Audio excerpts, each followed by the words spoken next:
Ismaaciil waa oday 70 jir ah, indhahana la 13 caruur oo hooyadood dhimatayna waa uu haystaa.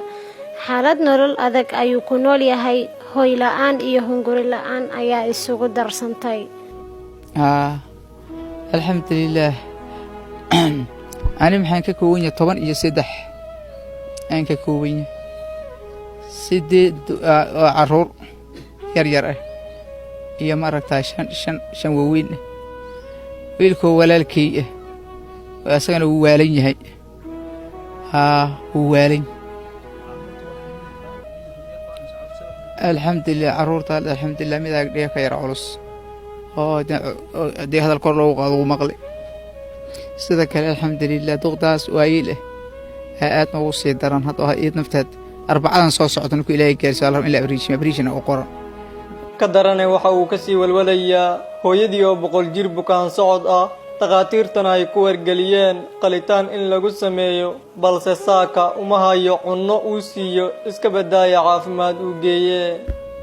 waxaan naftaan ku reebay anigoo iska dhimanayo oo wax ka go'ay khayr Allah ilaa ma yitira wax macna uu cunno wax iska la qadad kare siyaan ku dhaminayo. bal ka waran haddii uu waagu kuu baryo aada haysanin dabka waxaad ku shidato ama digsi aad saarato, waa nolol aad iyo aad u adag. aabbahan oo aan maanta gurigiisa ku soo booqannay xaqiiqdii wuuna qiiro geliyey, noloshuna way nala kharaaraatay.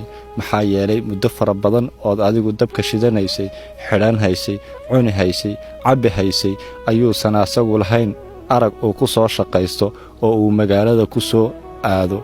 isla markaasi waxaa u joogta xaafadda carruur maato ah oo aan haysanin waxay cunaan iyo waxay cabbaan.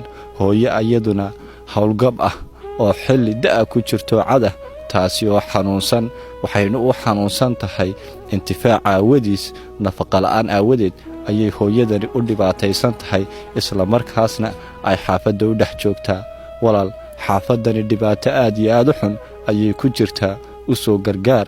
haddii aad u soo gargaarto ood wax u soo tarto, maalinta qiyaamaha ayuu insha allah ilaahay adigana maalinta kulaylka badan ee cadcaadda badan ee xisaabta adag ilaahay kuu fududayn doontaa. wax walbood ku soo tari karto ku soo tar walaale. 100 jirkan indhoolka 70 jirkan nolosha ka sugayso cidna uma maqno walaal, adiga daawanayo aan ka ahayn. fadlan aan isbitaal geyno iyo guri aan u dhisno. hooyadan wixii aad u awoodana nambarka shaashada ka muuqda ugu soo dir.